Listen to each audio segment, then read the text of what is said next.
did not decide to write the book Bloodline of the Holy Grail. The book happened by accident, not by design. It happened by virtue of the fact that for about the last 10 years I have been the appointed historian and sovereign genealogist to 33 royal families. It happened because during those early periods I was documenting evidence on the history of those royal families and their noble offshoots, and the chivalric archetypes of those noble and sovereign families. What I was doing was putting together written chronological accounts of things that these families knew the substance of but did not necessarily know the detail of. It is the reason why in Britain and Europe I necessarily spend far less time on this biblical aspect, because there's a lot of what we'll talk about tonight that in Europe is taken as read. It was never any secret when my book came out, for the majority of these people, that Jesus was married and that Jesus had heirs, because it was written as such in very many family archives, not necessarily just private but in the open domain. The published papers of Mary, Queen of Scots, talk about it at length. The papers of James I of England, who wasn't deposed until 1688, talk of it at length. In putting together the detail, generation by generation, of this story, we were actually compiling something for posterity that, at that point in time when I began the work, was locked away in boxes and cupboards, and I was actually in a position where I was presented with things and said, "Look, this says last opened in 1732. So, some very, very old documentation, not only last opened in 17 whenever, but actually documented and written down hundreds of years before that." The book happened by accident.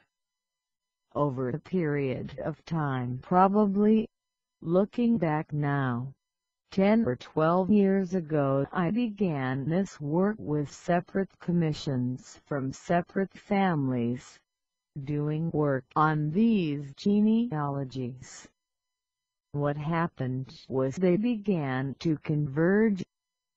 It became very apparent, and it took a long time because genealogies have to be done backwards, put together backwards and constructed backwards. But what was happening was that a triangle, from a large top base with numerous family lines, was pulling into a point. I suddenly realized what this point was, and I said, "Wow, do you realize what I found here?" And they said, "Ah, you know the father of so and so." And I said, "No, no, no, I'm actually finding that this comes out of the house of Judah in the 1st century." And they said, "Oh, yeah, we know all that. What we wanted you to do was for you." And I said, "Well, there are millions of people out there who do not know about it, so let's turn this triangle upside down and turn it into a book." So that's how this book happened. On top of that, for the last 6 years I have been Britain's Grand Prior of Sacred Kindred of St. Columb. the royal ecclesiastical seat of the Celtic Church. So I had, also, access to Celtic Church records dating back to AD 37. Because of my attachments to the families, to the knightly orders, I also had access to Templar documents, to the very documents that the Knights Templar brought out in Europe in 1128 and confronted the church establishment with, and frightened the life out of them with, because these were documents that talked about bloodline and genealogy, and we'll get onto that. So tonight we're going to embark on a time-honored quest. Some have called it the ultimate quest. The Christian Church has condemned it as a heresy, and it is, of course, the quest for the Holy Grail. A heresy is described in all dictionaries as an opinion which is contrary to the orthodox dogma of the Christian bishops and, in this regard, those other quests which comprise much of today's scientific and medical research are equally heretical. The word heresy is, in essence, nothing more than a derogatory label, a tag used by a fearful church establishment that has long sought to maintain control of society through fear of the unknown. A heresy can therefore define those aspects of philosophy, research, which quest into the realms of the unknown, and which from time to time provide answers and solutions that are quite contrary to church doctrine. Quests are by their very nature intriguing.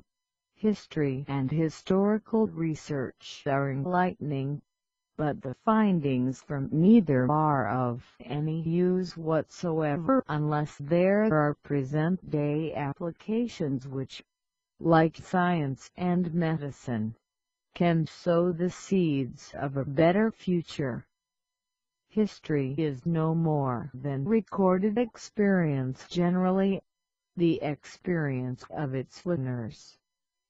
It makes common sense to learn from the experience of yesterday.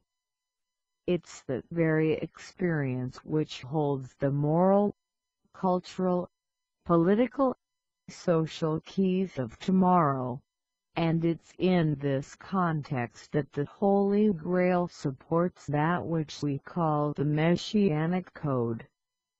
This is the code of social practice instituted by Jesus when he washed his apostles' feet at the Last Supper. It pertains to the obligations of giving and receiving service. It determines that those in positions of elected authority and influence should always be aware of their duties as representatives of society, obligated to serve society, not to presume authority over society. It is the essential key to democratic government. This is defined as government by the people, for the people. Without the implementation of the Grail Code, we experience the only too familiar government of the people,